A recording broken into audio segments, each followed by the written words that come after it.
que ça va déclencher le printemps. Alors, on a une soirée assez chargée au niveau des résolutions. Pour vous tenir occupé au moins pendant 23 minutes, 23 résolutions. Madame Moisan, c'est à vous. Oui. Ah! Et oui, Madame... C'est parce qu'il manque des feuilles et est parti chercher quelques... Alors, pour ceux qui ne la connaissent pas, la dame qui va vous apporter des feuilles, c'est Madame Brigitte Bouliane, qui est notre adjointe administrative à la municipalité depuis le mois de novembre. Elle va revenir et qui va être notre directrice pour la prochaine réunion du mois de mai, parce que Mme Moisan va s'envoler pour des cieux plus cléments. Non, pas pour les cieux.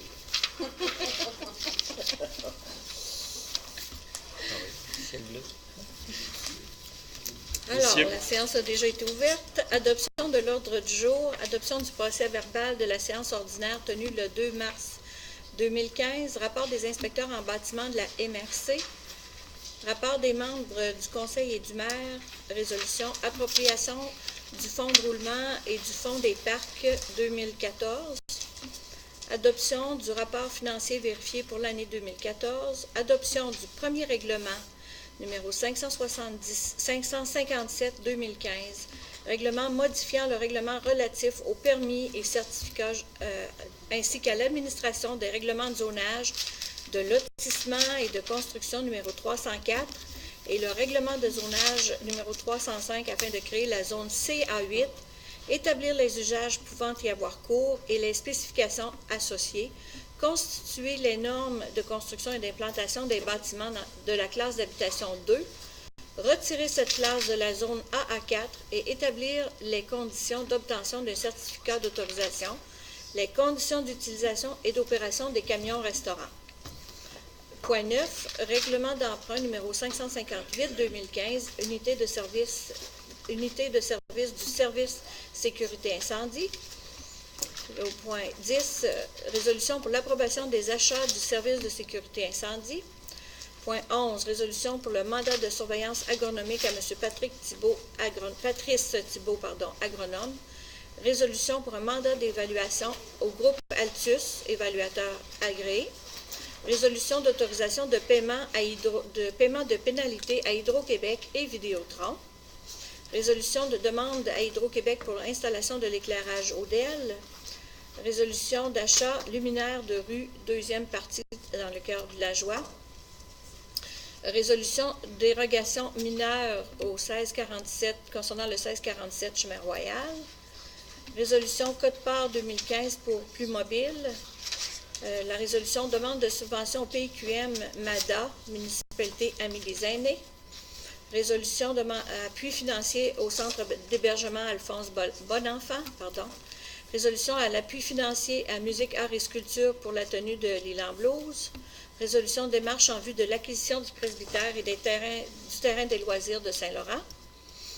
Avis de convocation pour des séances d'information.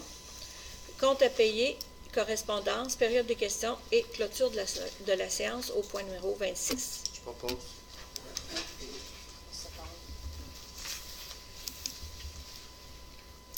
L'approbation du procès-verbal de la séance ordinaire tenue le 2 mars, proposée par... Est-ce que je pourrais amener... Est-ce que la version, est-ce que vous l'avez, celle du 2 mars? Parce que moi, j'étais absent cette journée-là. Il me semble que dans la tête, dans le projet initial, c'était marqué que j'étais présent, tandis que j'étais absent. Ah, OK. Je vais le corriger. L'autre fois, on en a discuté, mais j'avais oublié de vous le mentionner. Donc, il faut marquer Serge Pouliot absent la rencontre du 2 mars. S'il vous plaît.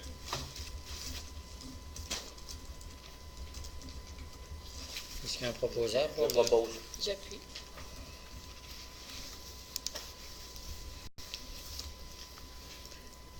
Le rapport des inspecteurs en bâtiment de la MRC pour le mois de mars, un seul permis a été émis pour des travaux d'une valeur de 15 000 $.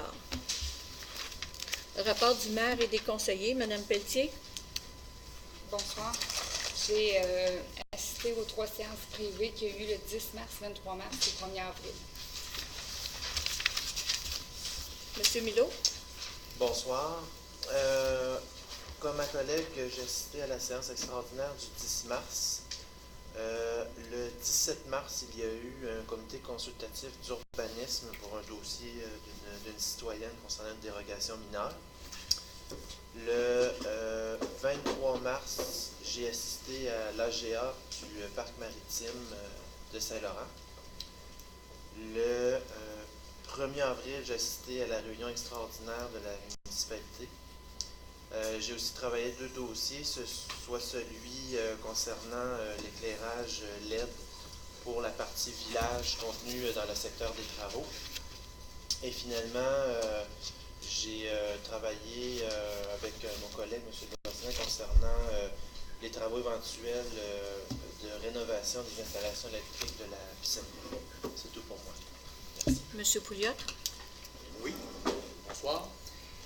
Le 12 mars dernier, le 13 mars dernier, je recevais une offre au niveau de données, au niveau environnemental, pour donner un coup de balai là, quelque part ici dans Saint-Laurent. J'ai regardé ça avec M. Delisle, puis finalement, ce serait mieux de procéder à du nettoyage environnemental, oui, mais avec les gens de Saint-Pierre pour nettoyer la route des Prêtres en mai. Donc, il y aurait une entente entre les citoyens pour nettoyer la route des Prêtres, chacun son bord, mais ensemble. Les gens de Saint-Pierre et de Saint-Laurent. Je vous tiendrai au courant de ça très prochainement. Ensuite, il y a eu une rencontre d'information ici même le 16 mars dernier. C'était pour le retour de la baignade dans le fleuve Saint-Laurent, état des lieux, état de situation. Donc, c'était très intéressant. Donc, c'était beaucoup plus avancé que je ne le croyais. Et puis, la baignade pourrait revenir ici entre 2017 et 2021. Donc, c'est quand même intéressant. D'autre part, j'ai eu une rencontre le 18 mars dernier pour établir les critères, les paramètres pour le recyclage, pour le méga recyclage du 2 mai. Donc, c'est très bien parti pour la 4e journée du méga recyclage de l'île d'Orléans. Donc, la municipalité de Saint-Laurent va faire les mêmes tâches que l'an dernier et nous nous dirigeons vers un succès collectif, encore une fois, cette année. Et puis, c'était les points principaux. J'ai assisté au caucus du conseil dans le dernier mois, oui, comme mes collègues. Et c'est ça. Donc, je vous remercie. Monsieur Delisle. Bonsoir à tous. En plus des séances privées, dans le fond, qu'on a eues ce mois-ci, j'ai travaillé avec Véronique Prévencher, qui est notre nouvelle coordonnatrice communautaire. Entre autres, je collaborais avec elle pour la préparation de la fête des bénévoles qui va avoir lieu ce dimanche. Tous les gens impliqués, normalement, doivent avoir reçu par la poste une invitation personnalisée. Par contre, si jamais on vous a oublié, n'hésitez pas à nous faire signe. Au niveau, j'ai assisté aussi à l'Assemblée générale annuelle du Parc maritime. J'ai préparé aussi la demande d'aide financière pour la fête nationale au niveau du Mouvement national des Québécois. Donc, une plus grosse subvention pour cette fête-là. Et le 13 mars, j'ai rencontré Caroline Simard, une députée qui faisait un tour de l'île d'Orléans pour rencontrer, dans le fond, des élus et d'autres commerçants et d'autres personnes impliquées dans le milieu. C'est tout pour moi. Madame Deslauriers. Bonsoir. Le patinoire et les sentiers de ski fond ont bénéficié d'une très bonne présence et appréciation de nos citoyens cet hiver, grâce à notre contre-maître, M. Christian Plante, et son assistant, Éric Chabot. Le chalet des loisirs est maintenant fermé jusqu'au mois de juin. Entre-temps, le chalet sera disponible sur demande 7 soirs sur 7 pour y tenir des réunions, des tournois, des fêtes d'enfants ou des soirées cinéma en appelant la municipalité 24 heures à l'avance. J'ai commencé à organiser les activités pour cet été et même que pour cet automne. Donc, si vous avez des idées ou suggestions, je vous prie de me contacter. Les activités d'été seront annoncées dans la mairie du mois de mai ainsi que sur le site web de la municipalité. Le 26 mars dernier, le comité intermunicipal des loisirs de l'île d'Orléans, dirigé par Mélanie Germain de la MRC, s'est réuni pour bonifier l'offre des loisirs ici à l'île d'Orléans. Nous espérons avoir des loisirs structurés pour la saison d'automne. Le projet Marine dans l'âme a été complété avec la collaboration de la bibliothèque, le parc maritime ainsi que l'école et les années. La bibliothèque a acheté 18 livres pour ce projet et le 10 et le 11 mars, M. André Fortier a présenté un atelier sur les nœuds marins aux élèves de 5e et 6e année. Je tiens à remercier tous les bénévoles ayant contribué à cet beau projet. Le 30 mars, la bibliothèque a fait une rotation de leurs biens culturels et près d'un tiers de les volumes ont été renouvelés. Le 3 mars, j'ai assisté à une rencontre sur le suivi et la mise en œuvre des plans d'action pour la politique de la famille et des années de la MRC de l'île d'Orléans. Je suis heureux de vous annoncer que nous avons formé un comité de suivi pour notre plan d'action local. Le comité est composé de Jeanne d'Arc de Lille, Sylvie Blouin, Véronique Provencher et moi-même. Le lancement de la politique de la famille et des années de la MRC de l'île d'Orléans se ferait samedi le 18 avril au centre communautaire de Saint-Jean de l'île d'Orléans.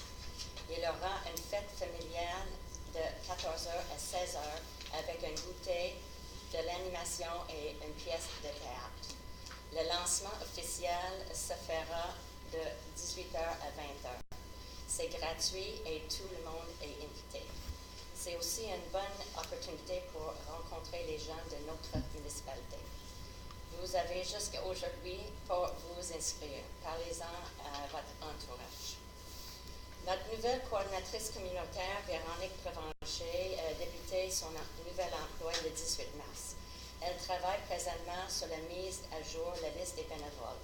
Elle s'occupe aussi de l'organisation de la fête des bénévoles, de la structure de nos divers programmes comme une naissance, un livre, de l'accueil des nouveaux résidents ainsi que les activités pour l'été et l'automne.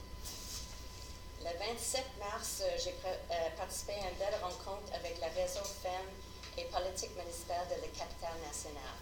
Le but de cette rencontre d'échange était de partager et approfondir l'information recueillie dans le contexte d'une étude sur la persévérance des femmes en politique municipale.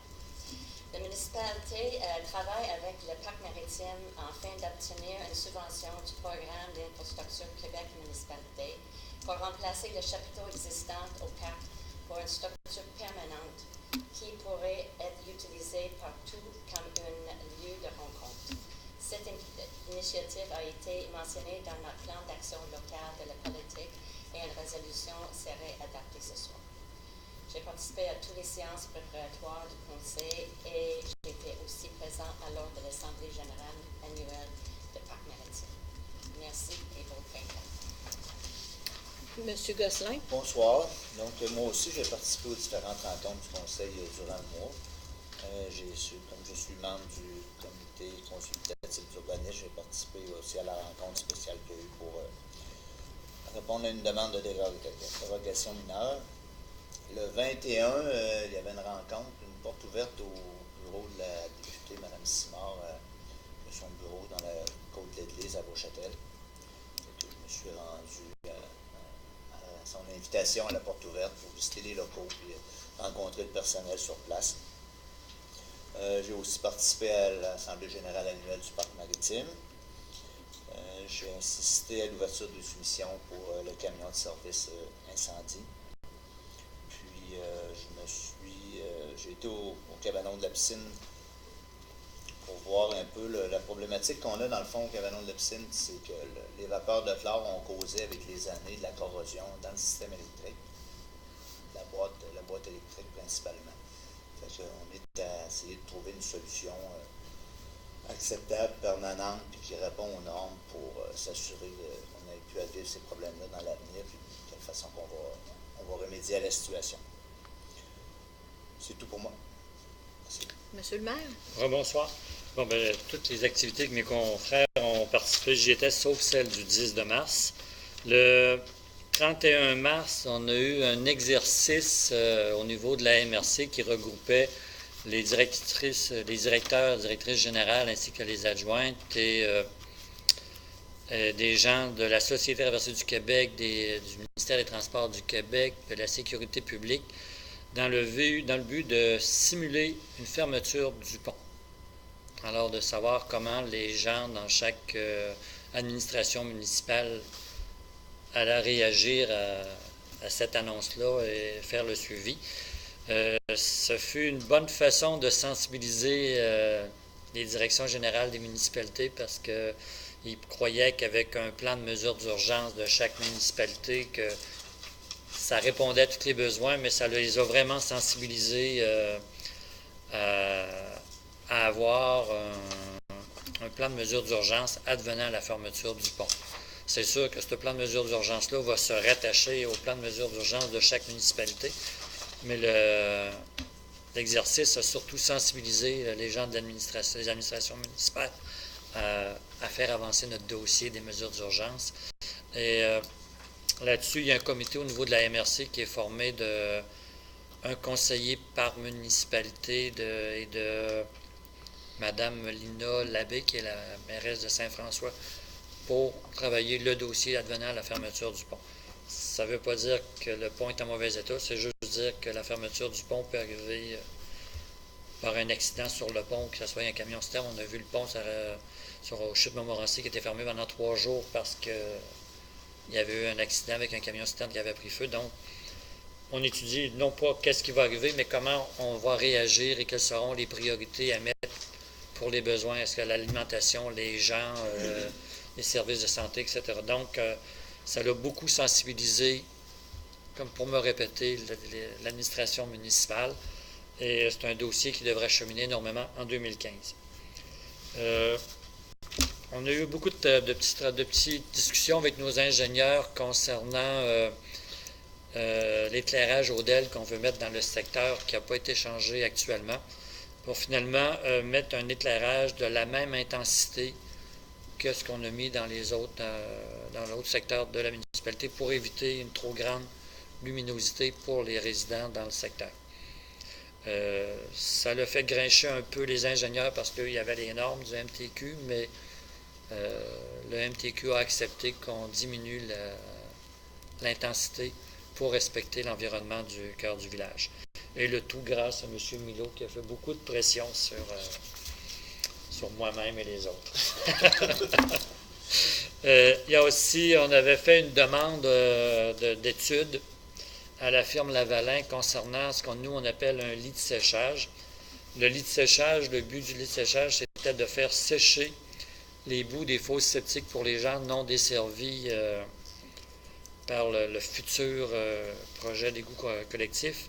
Mais on s'est aperçu qu'il y avait beaucoup de contraintes, donc on attend la fin de l'étude, mais il y a de fortes chances qu'on n'aille pas dans cette direction-là à cause des coûts qui seraient impliqués par ce genre de façon de procéder pour nos bouts de fosses septiques. Mais on n'a pas encore eu le rapport final des ingénieurs, mais on a eu beaucoup d'échanges là-dessus et de oui-dire qui venait d'ailleurs du ministère de l'Environnement qui acceptait des choses, après ça, il n'acceptait pas ça, parce qu'il y avait une histoire d'azote au niveau du traitement qui n'était pas accepté à certains moments, mais il y aurait des tolérances. En tout cas, juste pour vous dire, c'est un dossier que l'étude chemine, mais qui est un peu parallèle avec notre projet d'égout collecteur. Et on ne le laissera pas avancer beaucoup parce qu'on ne veut pas non plus trop retarder nos travaux au niveau de l'assainissement des eaux. Fait que c'est pas mal mon travail du mois de mars pour le moment. Alors, au point 6, c'est l'appropriation du fonds de roulement et du fonds réservé pour parcs et terrains de jeu en 2014.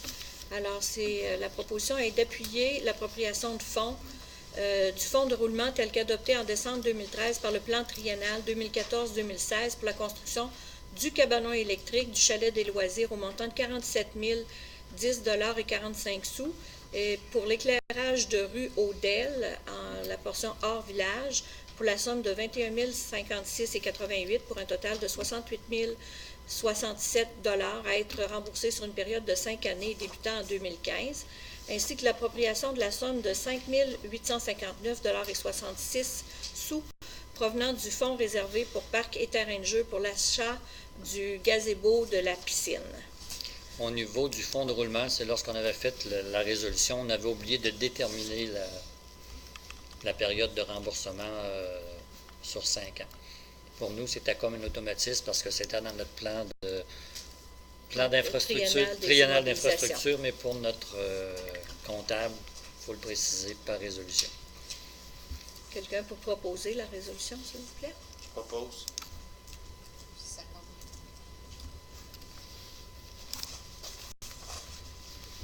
Le point 7, c'est l'adoption du rapport financier consolidé de l'année rapport financier consolidé de l'année 2014.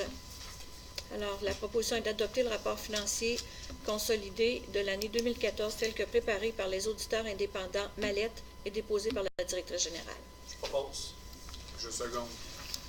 Je vais quand même vous donner un peu de résultats de notre année 2014. L'excédent des revenus sur les dépenses a été de 184 535. La raison de ce surplus, c'est qu'on est allé s'approprier un montant de 134 000 dans notre surplus non affecté pour payer Hydro-Québec concernant les plans pour l'enfouissement des fils. Ce qui fait quand même un excédent net de 50 quelques mille dans les opérations. Puis dans le surplus non affecté, on avait ce montant-là, plus le montant de 105 000 qu'on est allé chercher pour l'achat du terrain pour les étangs aérés. Alors, notre surplus non affecté au 31 décembre 2014, on se retrouve avec un surplus de 469 784. La dette à long terme de la municipalité, c'est la dette qui couvre le camion pompe actuel et principalement l'achat du bâtiment ici est de 279 027 $. Et comme vous l'avez vu par la résolution précédente, on s'est approprié dans le fonds de roulement une somme de 68 067 pour le cabanon électrique au terrain des loisirs et pour l'éclairage au DEL.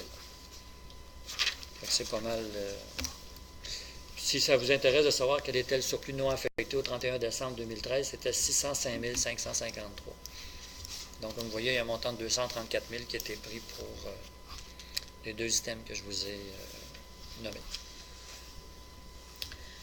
Alors, l'autre point, c'est l'adoption du premier règlement 557-2015, règlement modifiant le règlement relatif aux permis et certificats ainsi qu'à l'administration des règlements de zonage, de lotissement et de construction numéro 304 et le règlement de zonage numéro 305 afin de créer la zone CA8, d'établir les usages pouvant y avoir cours et les spécifications associées, constituer les normes de construction et d'implantation des bâtiments dans la classe Habitation 2, retirer cette classe de la zone AA4 et établir les conditions d'obtention d'un certificat d'autorisation, les conditions d'utilisation et d'opération des camions restaurants. Alors, pour faire une histoire courte, les habitations de classe 2, c'est des multifamiliales qui étaient permis actuellement seulement dans la zone agricole AA4 là, qui est dans le haut de la municipalité. Et nous, on s'est dit, vu que le bâtir 2031 de la communauté métropolitaine de Québec, c'était de densifier le village, de permettre ce genre de construction seulement dans le cœur du village, au nord du chemin royal, dans la zone desservie par les eaux usées. Donc, on ne veut pas avoir des multilogements là, entre le chemin royal et le fleuve, mais on accepterait que ce soit dans le cœur du village, dans la zone desservie par les eaux usées du côté nord. C'est pour ça qu'on a créé la zone CA8. Merci. Ce projet de règlement va être disponible pour consultation à la municipalité. Vous allez avoir un avis public qui va être envoyé cette semaine et il va y avoir également séance d'information à la prochaine séance du conseil à 19h30. Alors, ça prendrait quelqu'un pour... Est-ce que vous dispensez de la lecture du projet de règlement? C'est plusieurs pages. Je propose. J'appuie. Merci. Alors,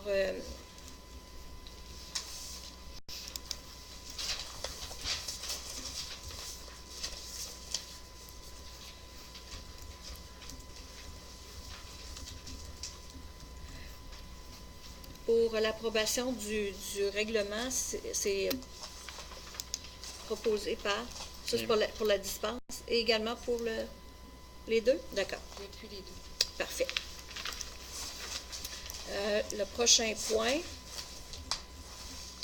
Résolution règlement d'emprunt Oui. numéro 558-2015, unité de service du service sécurité incendie. décrétant un emprunt de 178 500 $ et une dépense de 178 500 $ pour l'achat d'un véhicule de service. Pour votre information, on a eu 2 soumissionnaires, Industrie Lafleur, à moins que je me trompe, Oui. pour le montant de 178 500, et Maxi Métal, qui était la compagnie qui avait fait notre camion pompe pour un montant de, je pense qu'il y avait 20 000 $ de plus, C'était un petit peu au-delà de 180 000 plus les taxes. Bon, c'est ça. Le propos. C'est appuyé par Madame Mme Deslauriers. Deslauriers. Merci. Alors, le prochain point, c'est l'approbation des achats des services sécurité incendie. Alors, cette approbation-là fait suite à l'entente révisée relative à l'établissement du plan d'entraide mutuelle pour la protection contre l'incendie 2015-2019 adopté par le conseil municipal en janvier 2015.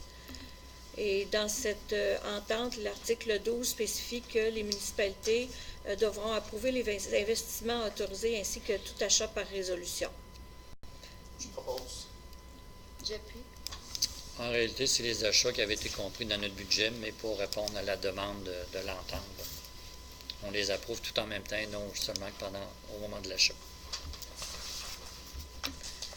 Le point 11, mandat de surveillance agronomique à M. Patrice Thibault, agronome, toujours dans le cadre du projet d'assainissement des eaux usées de la municipalité, pour obtenir l'approbation préalable de la Commission de la protection du territoire agricole, CPTAQ, afin de pouvoir construire la voie de contournement. Il est exigé que les travaux d'implantation du chemin soient faits sous la surveillance d'un agronome. Dans la résolution, il y a une Oui. erreur sur le nom. Tu l'as vu?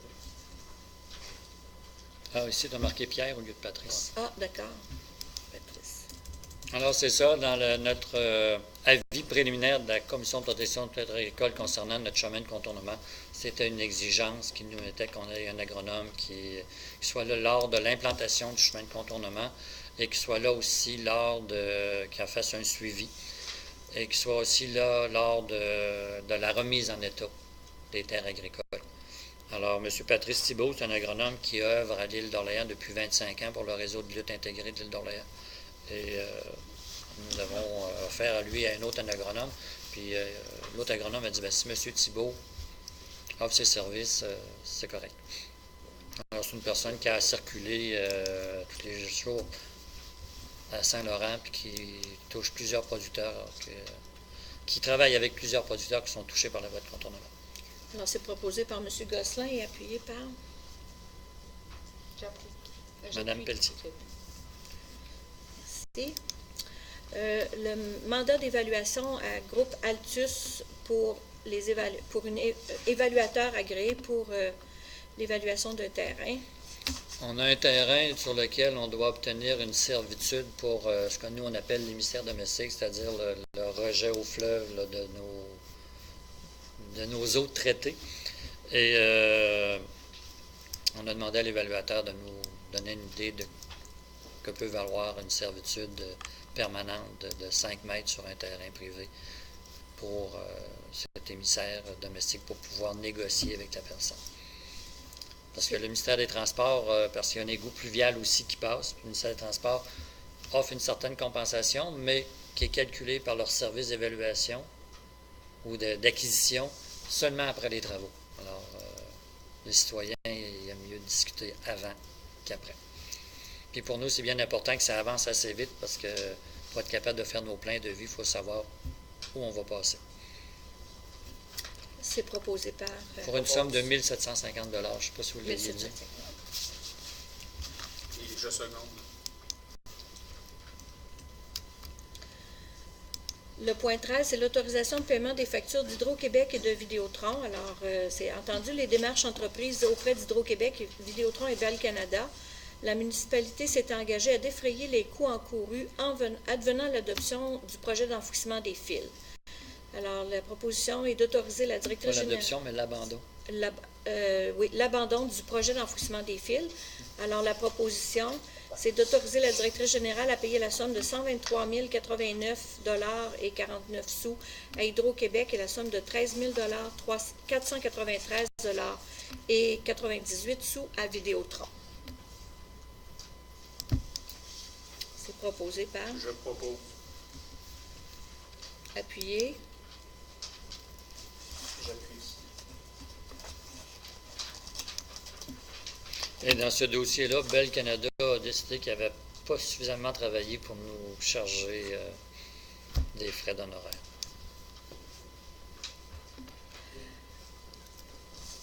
Non, c'est vrai. Ils nous ont dit si on avait fait 3 études, on aurait chargé, mais on en a fait juste 2, c'est correct.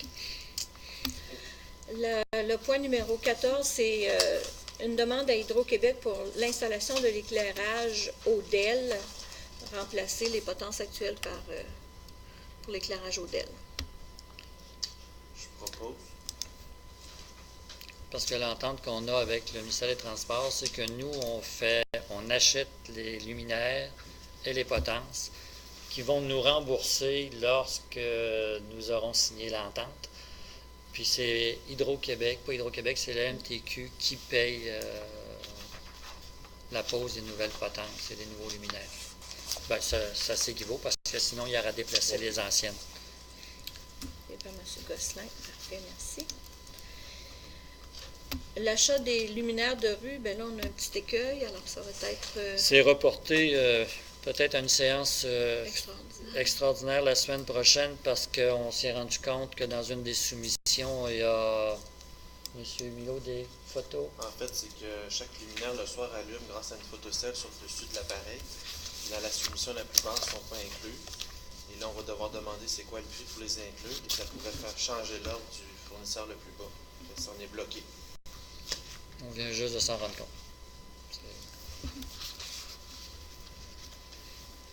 Alors, l'autre point, c'est la dérogation mineure concernant le 1647 Chemin Royal.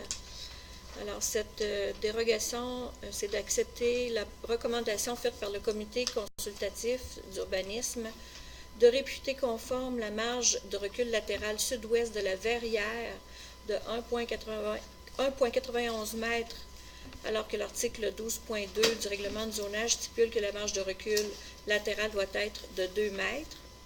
C'est de réputer conforme la marge de 0,36 m, alors que l'article 5.1.2.2 du règlement de zonage 305 stipule que la marge doit être de 1 mètre, ainsi que la marge latérale droite doit être, ainsi que la marge latérale droite qui est de 0,25 m, alors que le règlement stipule 1 mètre.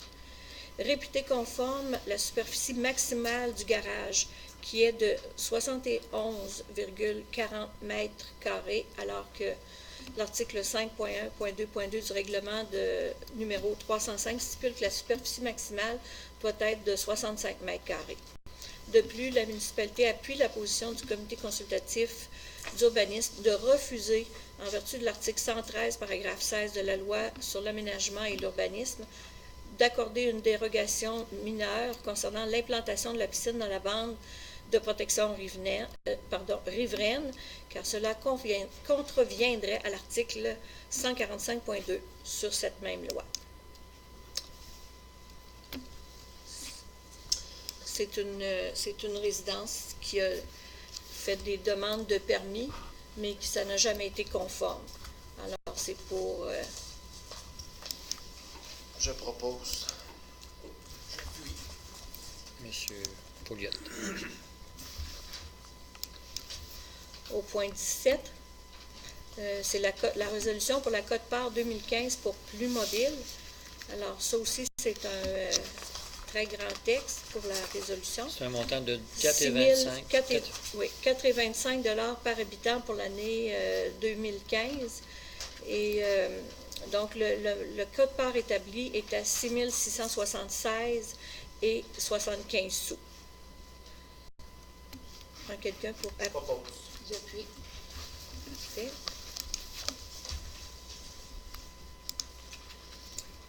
Le prochain point est une demande de subvention au PIQM, MADA. Donc, c'est une demande de subvention au programme d'infrastructure Québec Municipalité Amis des aînés pour construire une structure couverte permanente au parc maritime qui répondrait également aux lacunes à combler dans le cadre de la politique familiale, certains points qui avaient été soulevés pour combler cette lacune d'un lieu de rencontre intergénérationnel. Alors, c'est pour appuyer la demande. Parfait. Je vais appuyer. L'appui financier au centre d'hébergement Alphonse Bonenfant, alors c'est pour autoriser la directrice générale à verser la somme de 500 $ afin d'appuyer la demande de soutien financier du centre d'hébergement Alphonse Bonenfant. Vous respectez votre budget annuel dans toutes vos... Toujours, monsieur. C'est bien, Mme Loison. Je propose.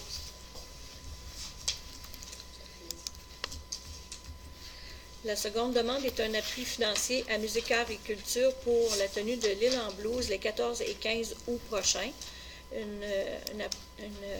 à la hauteur de 500 $. Je propose. J'appuie.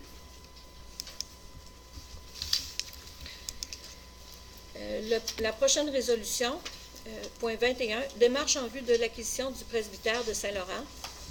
Attendu le contexte québécois actuel concernant la fragilité financière des conseils de fabrique, attendu que la municipalité est consciente que le presbytère, de moins en moins occupé, est un fardeau financier important à supporter, attendu la volonté de la municipalité à préserver le presbytère comme bâtiment public patrimonial pour les générations à venir, attendu que le conseil municipal considère que ses citoyens ont investi une part considérable au fil des années dans ces bâtiments patrimoniaux religieux, attendu que la municipalité a investi plusieurs dizaines de milliers de dollars dans l'aménagement et l'entretien de l'ensemble du terrain des loisirs et de sa piscine, la proposition est d'autoriser M.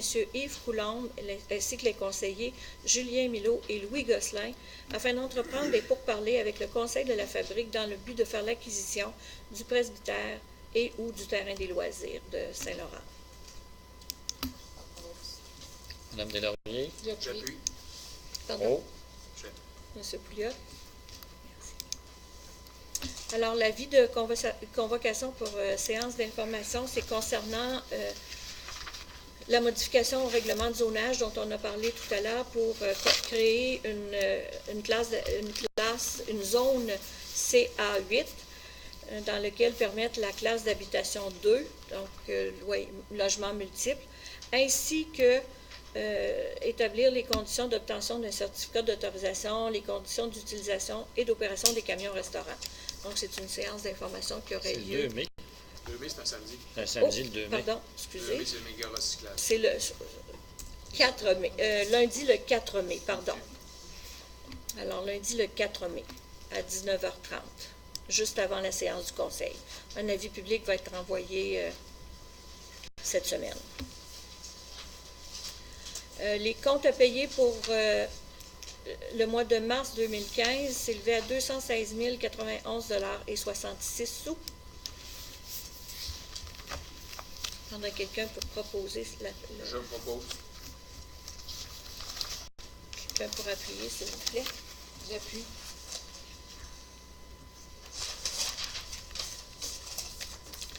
On serait rendu à la période de questions. Pardon? Oh, pardon, non, il n'y a pas eu de correspondance, excusez-moi. Monsieur Savard.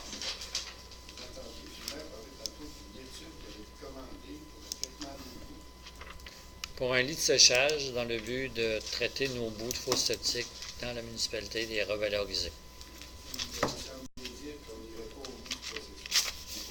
Bien, on attend la fin de l'étude, mais le problème de ce qu'on a eu comme écho, il y avait une histoire de traitement d'azote qu'il faudrait modifier nos étangs aérés pour pouvoir éliminer l'azote dans nos rejets, parce que la façon que ça procède un lit de séchage, c'est qu'on étend les bouts de fosse septique à l'automne.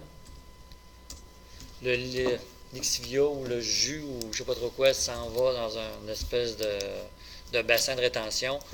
Et pendant l'été, il est repompé dans nos étangs aérés. Mais le problème, c'est que le ministère de l'Environnement croit que les étangs aérés ne traiteront pas l'azote. Et le besoin de superficie supplémentaire de lits de séchage, pour les lits de séchage, ferait qu'on soit obligé de faire l'acquisition, d'agrandir le terrain actuel municipal et possiblement d'agrandir nos étangs aérés. Donc, ça veut dire des coûts assez élevés pour la disposition des bouts de nos fosses septiques. Ça ne semble pas non plus très évident on pourrait valoriser ces résidus-là au niveau agricole. Ce ne serait pas facilement de ce côté-là. Mais on va quand même voir les résultats finaux. On attend les résultats, mais disons qu'il y a beaucoup de points d'interrogation. Puis quand on parle de valoriser sur les terres agricoles, bien, beaucoup de nos producteurs maraîchers font de la salubrité à la ferme, mais dans la salubrité à la ferme, tout épandage de boue, de champs d'épuration ou n'est pas autorisé. Mais Et c'est une exigence de toutes nos chaînes d'alimentation de faire partie de ce qu'on appelle, nous, Canada GAM. Oui. Oui, pour les gens à qui vous avez demandé une étude, C'est la baleine. la baleine, est-ce qu'il serait assez intelligent pour avoir compris ça puis faire une étude inutile? Mais quoi, là, je comprends pas. Mais c'est pas une étude inutile, là. M. Gosselin et M. Coulombe nous ont parlé des côtés négatifs, là, mais il faut comprendre, j'étais beaucoup à l'origine de cette démarche-là. En fait, ce qu'il faut comprendre, c'est qu'actuellement, les boues vont à la Ville de Québec, à raison d'à peu près 25 du mètre cube qui est expédié là-bas. À la Ville de Québec, on n'est pas, évidemment, on est tributaire des coûts qu'eux nous mettent, c'est 25 actuellement, mais on est convaincu évidemment que ça va aller en augmentant dans les années à venir. Donc, la municipalité, si on continue à faire comme on fait actuellement, c'est-à-dire d'envoyer nos bouts de fosses septiques à Québec, mais la facture de la municipalité va aller qu'en augmentant. Et si on ne se prémunit pas d'un système pour être plus autonome, bien, on va devoir défrayer la facture sans avoir de solution de rechange. Deuxièmement, c'est que la Ville et aussi de Québec, mais aussi le ministère de l'Environnement prévoit la revalorisation des déchets. Donc, on ne pourra plus procéder par enfouissement d'ici 10-15 ans là, de ces bouts-là. Il va falloir les revaloriser. Donc, si la revalorisation se fait à Québec, possiblement que les coûts vont être encore plus élevés parce qu'on va devoir financer leurs installations, que ce soit de la biométhanisation, que ce soit du compostage ou autre, il va falloir payer pour ça.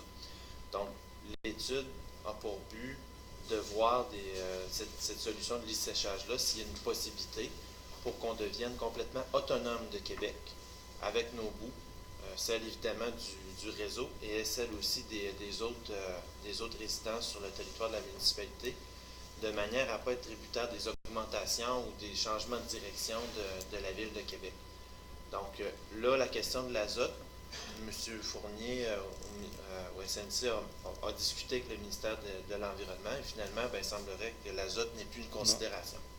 C'est la raison pour laquelle on continue notre étude. Parce que c'est ça, des fois, ils disent qu'il faut tenir compte de l'azote, d'autres fois non. Mais là, on se dit, bon, si on ne tient pas compte de l'azote, qu'est-ce que ça va donner comme coût?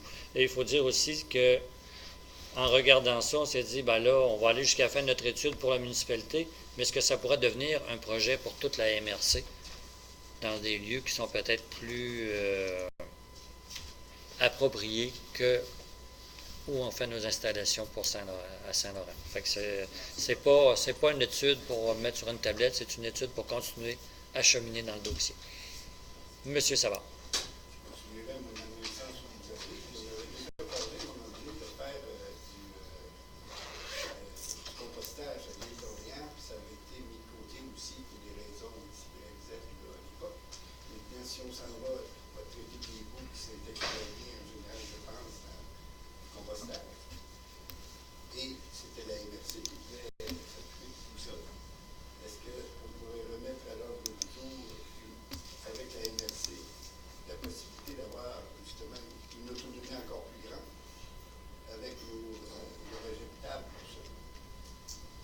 ça peut faire partie d'un processus de mettre ça au niveau régional.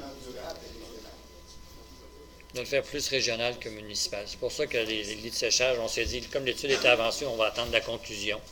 Puis après ça, on va possiblement déposer le tout s'il y a une certaine rentabilité, il nous semble avoir une certaine rentabilité à le faire, d'en faire un projet régional.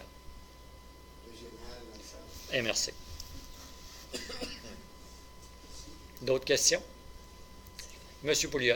Oui, je suis quand même étonné de voir qu'à l'ordre du jour, on n'a pas un point sur le projet des collègues des OEC. Où en êtes-vous dans ces projets-là? Qu'est-ce que vous avez à dire à la population, du moins à l'Assemblée, sur l'Assemblée? Bien, ce qu'on a à dire, c'est comme je vous dis, avant de faire nos plans de vie, il faut qu'on soit capable de déterminer à quel endroit va être notre émissaire domestique, ce qui est déjà un point que les plans. Puis l'autre chose, c'est qu'au niveau des travaux, on parlait d'aller en appel d'offres au mois de mars, on est rendu à début avril. Ça retarde déjà au départ parce que le déplacement des poteaux et des fils par Hydro-Québec, Bell Canada et Vidéotron vient à peine de commencer et peut s'échelonner jusqu'au début août. Donc, ce qui veut dire que les travaux sur le chemin royal pourraient être retardés en 2016. Mais on a l'intention de faire une soirée d'information pour les résidents du secteur au mois de mai. On avait même... Le 19 ou le 26. Le 19 ou le 26. Il va y avoir un avis de convocation. Mais là, on attend d'avoir la réponse de nos ingénieurs pour qu'ils soient présents. Mais on a l'intention de faire une soirée d'information pour les résidents du moins du secteur avant le début de l'été.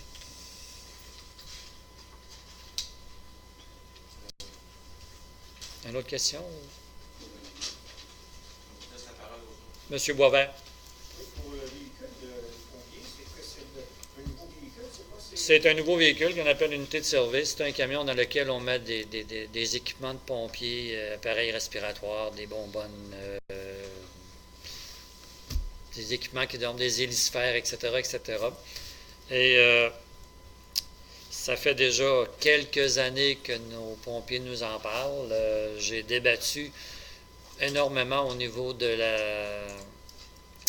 la MRC, au niveau de notre entente relative à la protection incendie pour faire accepter la dépense de l'unité de service et l'agrandissement de la caserne. Et finalement, il y a eu une entente juste un petit peu avant Noël 2014, comme de quoi qu'il autorisait, parce qu'en réalité, quand on achète quelque chose, il y a un retour qui nous vient des autres municipalités en raison de 5 % d'amortissement par année, plus les dépenses d'intérêt. Mais dans le cas d'une unité de service, le montant maximal qui peut être partagé, réparti est de 150 000. Et au niveau de l'agrandissement de la caserne, c'est 300 000. Alors, on arrive un petit peu plus élevé que le 150 000, mais la raison qui a fait ça, c'est juste la baisse du dollar canadien, qui fait qu'avec une pièce, on achète juste pour 80 cents aujourd'hui. Alors, je vais essayer de renégocier ces montants dans l'entente avec les autres maires, parce qu'ils vont avoir le même problème, parce qu'ils vont acheter des camions citernes, des choses genre. Puis s'ils ne le sont pas, ben nous, on dira, ce sera nos citoyens qui paieront à 100% pour la petite part supplémentaire. Mais ça fait des années mais c'est un véhicule qui a été vendu au niveau de la MRC comme devant desservir l'ensemble de l'île. Donc, s'il y a un incendie, le moindrement majeur dans une autre municipalité, ben, le camion l'unité de service va se rendre sur les lieux pour accommoder les autres services d'incendie et le nôtre. Avec l'infrastructure, est-ce qu'il y a une place pour entreposer ce camion-là? Vous avez une obligation de faire des agrandissements? On est en voie d'agrandissement de la caserne, de faire une troisième porte du côté ouest. Là. Du côté ouest, il n'y a pas de citerne? Oui. Ça fait 1 an qu'on a des architectes, ingénieurs et autres qui travaillent là-dessus. Et la bonne nouvelle, c'est qu'on a reçu plus ou moins l'autorisation du ministère de la Culture. Ils ont juste 2-3 petites choses là, qui sont pas dans au niveau de l'agrandissement. La structure, c'est accepté. OK. Il va y avoir un support de les autres avec les services que vous donnez, mais aussi la petite question facile. Pour faire du service à Saint-Jean, est-ce que c'est réglé? Ah, oh oui, tout est réglé. On a, comme je vous dis, un petit peu avant Noël. Là. Des services, vous donnez encore du service aux gens de Saint-Jean. Ah oui. L'entente a été renouvelée. OK. Et la seule chose qui a changé dans l'entente, c'est les montants alloués sur différents équipements comme les camions-pompes, les camions-citernes, les unités de service. Puis, en même temps, ils ont mis un maximum pour le partage, pour l'agrandissement de la caserne. Nous, on essaie de respecter le 300 000, mais si ça en coûte 325, bien, on va quand même la construire. Mais vous lisez, vous n'êtes pas là l'hiver, M. Boisvert. Hein? Ben, vous faites bien, vous faites bien. C'est pour ça que j'aimerais ça que quand on est à l'extérieur l'hiver, qu'on ait un email de qu'est-ce qui se passe dans la population, pour question municipale. On va essayer de tenir notre site internet à date. Puis en plus, on a nos... Les conférences sont toutes disponibles sur le site web de la municipalité, presque toutes, hormis quelques petits problèmes techniques qu'on a eu, mais actuellement, on est filmé, son et images. Donc, sur le site de la municipalité, avec un pina colada sur le bord de votre piscine, vous pouvez... C'est bon, ça. Pas de problème, je vais me former avant de partir pour recevoir l'information municipale. Non, c'est un grand projet qui nous est demandé depuis au moins 7 ans, l'unité de service. Là. Et quand on parle de surplus accumulé, normalement, le camion, l'agrandissement de la caserne va être pris dans le surplus non affecté. Monsieur Pouliot. Qu'est-ce qui arrive avec l'ancienne municipalité, le bâtiment? Pour l'instant, on le conserve parce qu'il sert aussi bien à nos fermières dans le sous-sol pour les métiers à tisser, puis il y a beaucoup de rencontres qui ont lieu là actuellement, mais on n'a fait aucun aménagement parce que, comme vous avez pu voir par la résolution, on cherche à acquérir le presbytère, puis par la suite, on prendra une décision si on vend ou pas l'ancienne mairie. Mais pour l'instant, on ne met pas d'argent dessus, on ne le réaménage pas, en se disant, si on acquiert le presbytère, possiblement qu'on va... Avez-vous déjà eu des offres de tiers personnes? Non, on ne l'a jamais annoncé non plus. Là. Mais pour l'instant, c'est sur la décision du Conseil lors du budget, c'est qu'on le maintient ouvert, on le laisse pour servir à la population, mais on ne fait pas de grands investissements pour sa nouvelle vocation future potentielle. Monsieur Savard.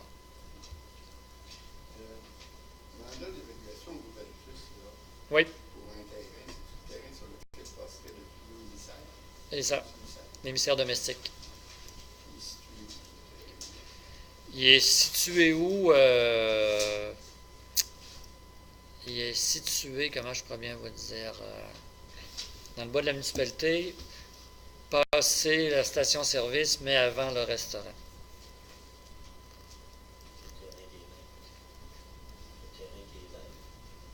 Il y a beaucoup d'arbres, énormément d'arbres.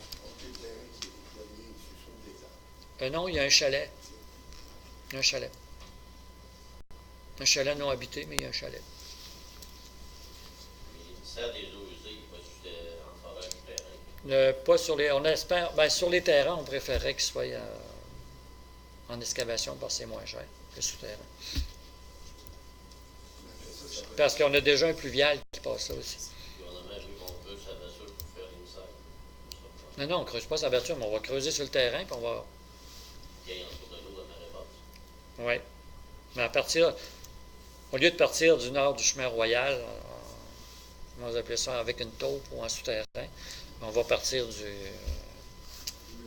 du mur, à l'intérieur du mur. Là, ça va être avec une taupe. Pardon? J'imagine que ça doit être évalué par rapport au coût, comment ça pourrait faire le terrain, soit être en excavation ou être fait souterrain. Bien, ce que les ingénieurs nous disent, ça coûte moins cher de le faire en excavation que de le faire avec une taupe. Parce qu'il faut excaver pour passer le pluvial, de toute façon. Ça va être dans la même tranchée. Ça va être la même excavation. Un plus profond que l'autre, naturellement. Mais dans la même excavation. Et dans la même servitude. Monsieur Gosselin. Allez-y. On va revenir à ce que Benoît parlait. Si ça vient qu'à être vendu, comment ça va procéder? Le bâtiment municipal, si ça vient qu'à être mis en vente, comment ça pourrait procéder? avoue qu'on ne s'est pas posé la question. Est-ce qu'on va donner un mandat à un agent d'immeuble? Je ne sais pas. Normalement, oui. Mais, Une question. Le point 13, autorisation de paiement de pénalité. ben, lorsqu'on a parti le projet d'enfouissement des fils avec Hydro-Québec et ses partenaires, on a signé une entente avec eux et dans l'entente, il était dit que s'il y avait un abandon du projet, la municipalité devait défrayer les frais de génie civil faits par Hydro-Québec et les partenaires. Et Hydro-Québec en avait pour 125 000 lorsqu'on a décidé de rompre l'entente. D'ailleurs, lorsqu'on a fait le règlement d'emprunt, on avait avisé les gens qu'on avait déjà une somme d'engagés de 115 000 avec Hydro-Québec.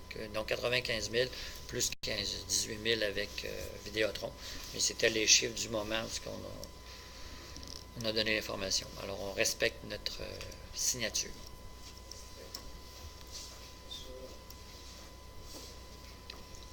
Ça, le fait qu'on va pouvoir faire soit des blocs appartements, quelque chose comme ça dans le village, ça va pouvoir être partout dans le village. Du côté nord du chemin royal, Ouais. seulement dans les endroits desservis par les eaux usées, la collecte des eaux usées. Pas des blocs. Puis- En dehors de cette zone-là, qu'est-ce que ça fait? Hein?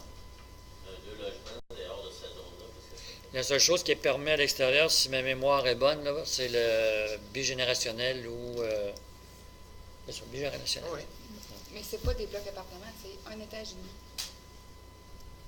Qu'est-ce qui va être au nord du chemin? Oui. C'est pas des blocs appartements.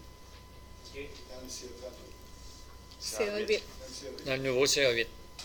Parce que dans le Champagne, le reste de C'est 2 étages et demi. Oui. Dans la rue des Chalands. La rue des Chalands. Chaloubri. Rue de Chaloubri, tu as le droit de faire des 2 logements. Tu vas faire une maison de logement. Une maison. Deux logements. Le rez-de-chaussée, Oui, on a plusieurs places. Oui. Oh, oui, Pour du 2 logements, oui. pour du 2 logements. Mais pas du multi-logement, c'est 2 logements. Quand vous dites 1,5, ça se trouve à quoi? C'est qu'on peut faire pour Non, mais là, je pense que habitation 2, là, c'est 2 étages et demi. Là, c'est vraiment un bloc. Là, limité à Mais 2 ça, étages. c'est toutes des choses qu'on va vous donner l'information le 4 mai. Puis vous pouvez venir consulter le projet de règlement en attendant. Quand il va être prêt, là, de toute façon, vous allez avoir un avis public cette semaine qui va sortir pour pouvoir venir consulter. Puis je vais le mettre sur le site de la municipalité également. les vendeurs de terrain pour être capables de bâtir, vont le changer quand ils vont être poursuivis. Ben, le droit, les grandeurs de terrain actuellement sont surtout en fonction du lotissement. Mais il n'y en a pas. Hein? Ben, j'ai fait quand même certaines vérifications à titre personnel, mais dans le sens, on passe de 4000 mètres à 3000 mètres. à 2000 mètres lorsqu'on est à plus de 100 mètres du fleuve, et on passe de 4000 à 3000 lorsqu'on est à moins de 100 mètres. Les superficies, en fait, frontales, 100 mètres du Ah ouais. fleuve. on passe de mémoire, on passe de 50 à 30 mètres de frontage.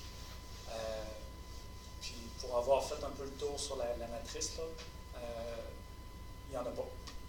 Des terrains, en tout cas, à première vue, là, vraiment, qui Pas vont de pouvoir... terrain séparable, mettons. Non.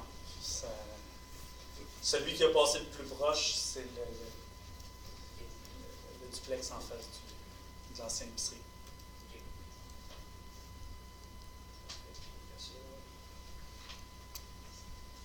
D'autres questions? Je pense que vous venez pas de toutes les séances. On va revenir aux égouts, là. Oui. C'est quoi qu'en fin de compte, c'est quoi qui se trouve être rendu? Ben, les choses qui sont faites, il y a des acceptations de travaux par des citoyens, soit parce qu'ils ont des émissaires pluviaux, parce que le ministère des Transports va refaire les canalisations, des autorisations de travaux par les gens qu'on a de nous, ce qu'on appelle le bassin 1, c'est-à-dire c'est la ligne de collecte qui passe parallèle au chemin royal dans la partie ouest. Il y a toute la voie de contournement, qu'on a eu l'autorisation de la CPTAQ, qu'on a des ententes avec les producteurs. Comme je vous dis, les plans de vie sont quand même assez avancés, soit au niveau des étangs ou des choses du genre. Mais avant de pouvoir aller en appel d'offres, il faut être capable de déterminer. Parce que là, il faut aussi aller chercher, de faire de l'acquisition de terrain pour mettre des unités de pompage, parce qu'on a 4 unités de pompage. Donc, il faut aller chercher des autorisations, soit pour faire des acquisitions ou encore avoir une servitude permanente de des citoyens. Fait que c'est toutes des petites choses. Rien pour vous donner une idée, quand on parle d'un émissaire, des fois, ça touche 3 propriétaires, donc c'est les avis de 3 personnes. Donc, les plans sont avancés, je dirais, selon les ingénieurs, à 78 %, parce que c'est ça qu'on a de payer. Puis, avant d'aller en appel d'offres, il faut aussi que notre entente soit signée avec le ministère des Transports. Et juste pour vous donner une idée, on va être rendu à la 3e personne qui va travailler sur l'entente. Fait que c'est un dossier assez ardu. Ils vont donner un poteau. Oui.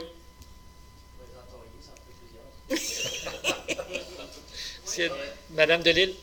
J'allais dire, c'est en lien avec les poteaux, justement. Comment vous avez réagi quand vous avez vu le poteau installé en plein milieu du terrain de l'église? On était au courant. Il y avait donc moyen de le mettre ailleurs, moins visible. Je vais vous poser une question, vous qui résidez dans le village depuis toujours. Avez-vous déjà remarqué qu'il y a le poteau qui est au nord du chemin royal vis-à-vis de l'église, là? Il y a un câble d'acier qui traverse tout le stationnement de l'église pour aller dans un poteau qui est complètement dans le coin, ce qui est la roche là, dans le coin. Alors, pour être capable de soutenir les fils de belle qui vont passer, parce que ce secteur-là, les fils de belle sont souterrains, mais là, ils n'ont plus un moyen de les mettre souterrains, fait qu'ils les mettent dans les airs. Ça aurait pris 3 câbles d'acier d'un calibre plus gros encore que celui qui est existant. Non, je me demandais juste si ce poteau-là aurait pu être installé d'une façon un petit peu moins... C'était le poteau ou 3 quarts? Non, mais je le sais, mais c'est parce que vous avez beaucoup questionné le fait qu'il fallait que les fils dans ce secteur-là soient vraiment... Puis là, le poteau, il est en plein dans le... Mais c'était le poteau ou 3 quarts? C'était un poteau ou 3 quarts. De deux mots, on a choisi la moindre. On va planter ça à côté. Ben, c'est... Non, il va avoir comment on appelle ça, des tissus, des broderies, des broderies. Oh, le tricot graffiti! Sur le poteau. On va le mettre en tricot transparent. C'est sûr que c'est frappant de voir le poteau, mais... Ouais. Mais probablement qu'on va s'organiser pour le camoufler après les travaux, parce qu'il va y avoir un auban aussi après le poteau. Il n'ira pas jusque dans le parking. D'après moi, il va arrêter au parvis de l'église, si on peut dire, la première marche. Monsieur Gosselin? La réunion qui va avoir pour les égouts, justement, pour mettre les citoyens au courant. Oui. Ça va être quoi? Ça va être envoyé par la NAV pour dire c'est quand ça va être?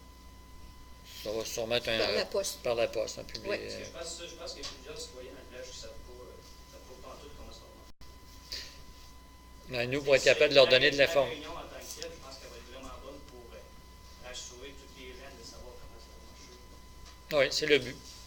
C'est le but. Mais on essaie d'avoir le plus de réponses possible aussi avant de rencontrer les gens pour dire, c'est le fun de se lever les épaules, mais on aime ça être capable de donner des réponses. Ça serait au courant de mois de mai. Nous, on projette le mois de mai, mais ça dépend, comme je vous dis, de la disponibilité de nos ingénieurs. Et de nous aussi, parce qu'on est quand même 7 autour de la table si on veut être présent. Madame Delille? Il y a un citoyen, il y a un mot je pense, qui avait justement posé la question concernant une prolongation possible de la conduite secondaire. Est-ce que vous avez analysé la demande? On n'a pas analysé la demande, sauf qu'il faudrait traverser 2 terrains qu'on ne desservirait pas pour aller desservir une résidence. Alors, ça veut dire que ça a été refusé? C'est refusé. Mais on va les rencontrer quand même pour essayer de trouver une solution avec eux. Mais je veux dire, on ne peut pas traverser 2 terrains privés avec une servitude pour desservir une citoyenne qui, avec des ententes avec ses voisins, peut trouver une façon. Je pensais qu'initialement, le projet, ça se rendait jusqu'au secteur de, peut-être pas chez FX, mais dans le coin de, justement, le Gérard Normand.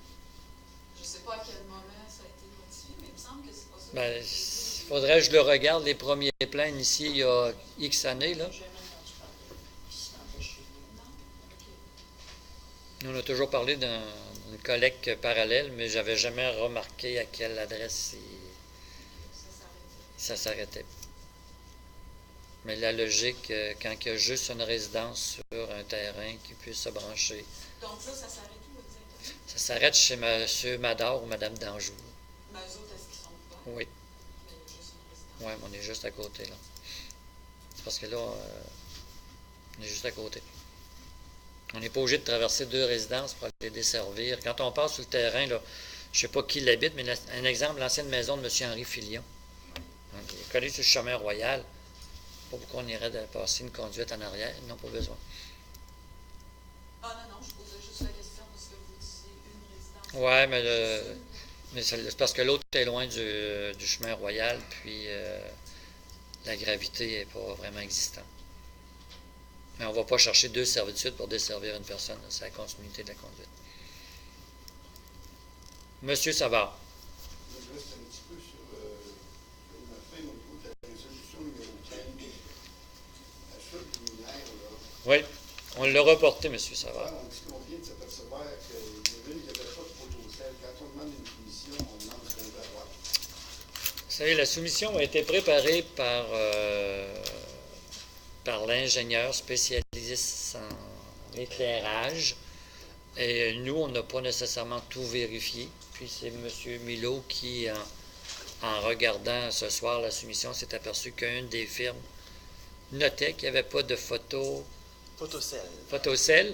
Et on ne peut pas voir si dans le deuxième soumissionnaire, il y en a ou pas. Alors, c'est pour ça qu'on a reporté. Dans la demande de soumission innovative. On n'a pas eu le temps de l'analyser, M. Savard.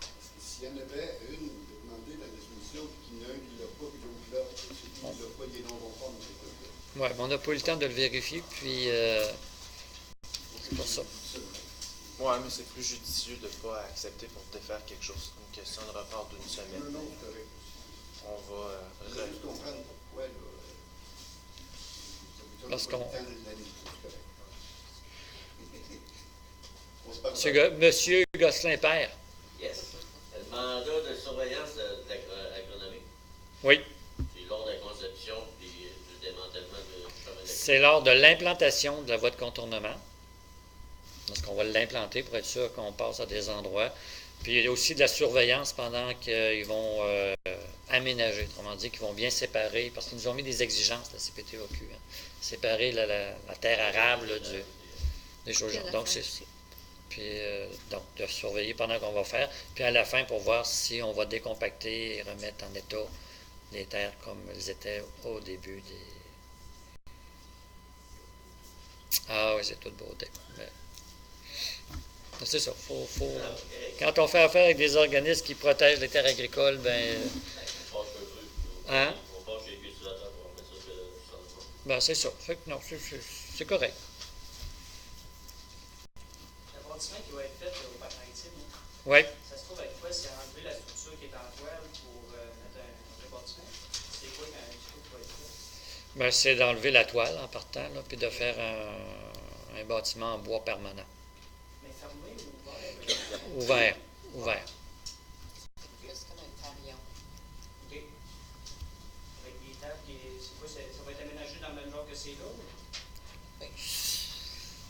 Oui, similaire. Similaire. Peut-être amélioré sur certains points, mais similaire. Ça va se trouver plus pour... je sais que moi, quand j'étais plus jeune, quand il était rendu 10 heures, on ne pouvait plus être là. Ouais. Je vais savoir comment ça va marcher. Ben, ça dépend de ce que tu vas faire. Ça Là. va être la même heure. Ça va être la même heure qu'avant. Ça peut être utilisé tous les jours par des personnes âgées comme les jeunes, quand ils font leur rencontre avec différentes écoles et tout ça, quand ça peut être utilisé pendant la journée, puis jusqu'à 10 heures. C'est 10 heures ou 11 heures le soir? C'est 11 heures. 11 heures, oui, c'est ça. C'est 11 heures. C'est 11 heures. Comment on appelle ça pour... pas Couvre-feu. Couvre-feu. D'autres questions? Madame Delille? J'imagine que quand vous avez eu la journée, je ne sais pas comment l'appeler, pour les mesures Oui. Vous avez sûrement parlé de la passerelle. Oui, du débarcadère, oui. Un peu, pas beaucoup. OK, mais ça- On a parlé beaucoup de la capacité des traversiers, mais on a parlé aussi. Mais est-ce que justement l'entente avec la Société des traversiers a finalement été signée? Si on parle de l'entente, non. L'entente entre. Actuellement, le débarcadère n'a pas encore été cédé à la Société des traversiers. Donc, est-ce que ça a été signé avec le ministère des Transports? Non, il n'y a rien de signé comme ça des transports. C'est bizarre qu'on travaille. Non, mais on travaille. S'il arrive quelque chose, il faut Non, qu'il. ben, ce que je veux dire, c'est surprenant qu'il n'y ait pas d'entente signée. Je comprends que le plan des mesures d'urgence, c'est pas la même affaire, mais il y a quand même un lien. Non, il n'y a pas d'entente. Il y a eu une entente lorsqu'on a fait la construction que le MTQ était responsable là, s'il y avait des dommages à notre quai à cause de ce qu'on appelle la culée, là, l'ancrage. Mais il n'y a pas d'entente spécifique. Il y a, moi je pourrais dire, il y a bien des, comment on pourrait dire, des brouillons de fait là-dessus. Il y a eu un tout fait avec la MTQ, il y a eu un tout fait avec la Société traversier du Québec. Puis là, ben là, on ne peut pas signer avec la Société traversier du Québec. Puis la MTQ, ben, ils sont en train de signer l'entente. Fait que, c'est comme. Mais comme je vous dis, de toute façon, si jamais il arrive quelque chose au pont, il faut se servir du débarcadère. Et qui va être pris pour gérer tout ça? C'est prôné par la MRC, Conseil des maires.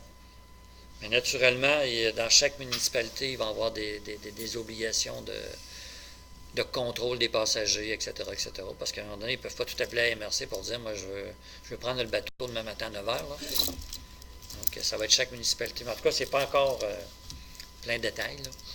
Mais toutes les municipalités sont impliquées. La majorité des transports vont se faire par autobus d'une municipalité jusqu'au traversier. Et il va y avoir des autobus sur les traversiers dans les gros moments de pointe. Puis il va y avoir des ententes avec la Société des transports, le RTC à Québec, là, pour accueillir ces passagers et les amener. Mais je ne souhaitais pas qu'on aille à s'en l'utiliser. Moi, je ne souhaite pas, mais c'est parce que tantôt, on disait que vous avez dit que ça allait sensibiliser les directions générales. J'espère que ça sensibilise les élus. Les quoi? Les élus. Ben, la journée de formation. Ben, les élus n'étaient pas présents, là. Les élus, non, mais... Non. Ben, les élus, on les a sensibilisés par la suite, là. Ou même avant. Même avant. Nous Ouais, autres, parce que avec, Madame- avec Madame la Fel- MRC, on était... C'est pas juste les directions. Non, mais je veux dire, les directions générales, c'est bon qu'ils soient... parce que c'est eux qui vont travailler le plus, là. Puis les pompiers aussi vont travailler le plus. De toute façon, ça implique plein de monde, là. Mais... puis il y avait des municipalités comme nous, on a un plan de mesures d'urgence, mais il n'est pas à date, là. Fait que ça a sensibilisé notre direction pour le mettre en priorité. Puis notre conseillère responsable des mesures d'urgence, là. Monsieur Boisvert. Le dossier du pont de l'île? Dossier du pont de l'île, ils nous disent qu'ils vont le construire dans 10 ans, mais on ne sait pas la date de départ. Ce qu'on sait du pont de l'île, c'est que le pont de l'île, il appelle ça un grand projet. Donc, quand c'est un grand projet, en théorie, c'est supposé avancer parce qu'il y a des fonctionnaires qui sont désignés pour travailler sur ce dossier-là. Ce qu'ils nous ont dit, c'est qu'il devrait y avoir une présentation publique dans les mois à venir. Dans les années à venir? Le mot, c'est incessamment. Bien, tu sais, ils nous disent toujours au mois d'octobre, mais on dit toujours en quelle année. Hein. Fait que, Est-ce qu'ils parlent dans 10 ans? Ça va-tu se finir dans 10 ans ou ça va commencer dans 10 ans? pour eux, c'est finir dans 10 ans. Mais ça fait 5 ans qu'ils nous disent dans 10 ans. Fait qu'il reste 5 ans. Ouais. Ça peut peut-être finir par commencer dans 10 ans. Tu sais, c'est un dossier qui est très, très politique. Mais avant de... Nous, on sait qu'ils vont faire un pont. Sauf que avant de dire on fait un pont à la population, ils veulent être capables d'expliquer à la population pourquoi ils font un pont au lieu de faire une jetée ou de faire un tunnel ou mettre toutes les... Alors, ils font toutes les études, puis à un moment donné, ils vont venir nous déposer ça. Mais je ne peux pas vous en dire plus que ça. Mais les gens de la municipalité n'ont pas de pouvoir de dire, mais là, il faut avoir des réponses parce que... On peut avoir des problèmes. On peut avoir des problèmes ici. Ah oui. Imaginez-vous des maraîchers là, qui... On est tout conscient de ça, c'est ça. On est tous conscients de ça. Mais on est juste conscients, nous autres. Quand vous êtes allé voir notre député, là, j'espère que vous devez frotter les oreilles un peu. Oui, on en parle à chaque occasion qu'on a de en parler. J'ai même demandé qu'il me donne les noms de ceux qui travaillent vraiment sur le dossier, mais finalement, on n'a pas vraiment de nom à donner. Là, on pourrait-tu mettre un lobbyiste là-dessus? Ouais. On pourrait mettre un lobbyiste là-dessus dans le bureau du ministre, là, quelque part. C'est plein de lobbyistes, peut-être qu'il pourrait en avoir un pour ça. Est-ce qu'il y a eu une firme approchée pour étudier le dossier? Il y a eu des mandats de donnés par le ministère des Transports. Il y a eu des mandats au niveau de la faune, au niveau des poissons. Il y a eu des mandats sur les plantes aquatiques. Il y a eu des mandats sur études des sols, là, en tout cas du fond marin, là, pour l'implantation, pour se faire dire que finalement, ceux qui ont construit le pont en 1935 ou 1937 avaient raison de le mettre là parce que c'était la meilleure place. Mais ils ont fait des études pendant 1 an de temps. Comme je vous dis, ils savent qu'ils vont faire un pont, ils savent à peu près où ils vont l'amener, mais ils continuent à faire des études sur les autres solutions pour être capables de répondre à toutes les questions des gens quand ils vont dire « Pourquoi vous faites un pont au lieu de... » Pour dire qu'ils ont pris la bonne décision. Mais c'est pas mauvais, toutes les fois que vous rencontrez votre député, d'en parler. Hein. Si jamais vous rencontrez votre premier ministre, d'y en parler aussi. Ils disent toujours que le tablier d'un pont, quand on les a rencontrés en 2002, pour nous parler du débarcadère, 2002, ça fait quand même 13 ans, il nous disait qu'un tablier où ce qu'on roule, c'était bon pour 35 ans. Puis dans le temps, il y en avait 65, puis là, il y en a 75. Non, c'est ça. Là. 78, 80, là. Mais c'est ça. Nous, à chaque fois qu'on rencontre des députés ou qu'on rencontre des gens du ministère des Transports, on leur en parle, mais on ne peut pas vous en dire plus. On faisait une pétition sur le tour de l'île, ça aide. On n'est même pas en période d'élection. Quand l'annonce à chaque élection, quand l'élection est passée, il y a l'annonce à l'autre élection. Le dernier va pouvoir faire de quoi? On va débarquer de là, on va faire travailler le monde. Non, je pense qu'on va pouvoir faire de quoi là-dessus. On commence à être inquiet. Ouais. J'espère que, j'imagine que vous l'êtes aussi. J'imagine, moi, que je serais un maraîcher, puis que je voudrais sortir mes fraises, puis mes affaires. Mais ce que le ministère des Transports nous dit aussi, c'est que la structure est bonne, puis que le pont est sans problème. Mais qu'il demande quand même un entretien annuel. Mais il faut qu'il soit bon, parce qu'il a été construit pour traverser des pick-up, puis on traverse avec des vannes de 53 pieds surchargées, puis... C'est ça. Vous dites que j'ai peur des fois quand je traverse, parce que ça bouge pas mal. Non, mais s'il ne bougeait pas, ça serait le problème. C'est un pont à suspension, ça. S'il ne bougeait pas, ce pont-là, ça serait dangereux.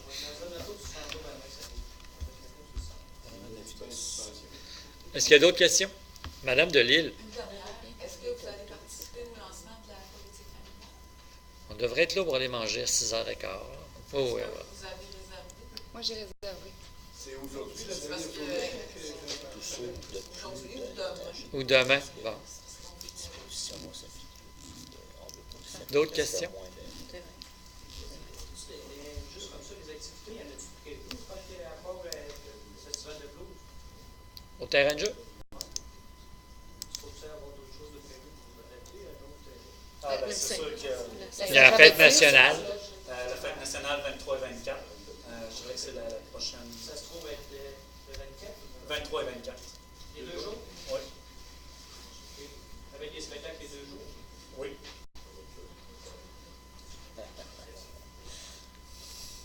D'autres questions? Je propose. J'appuie. Alors, bon printemps à tous. Monsieur Milo. Monsieur Savard.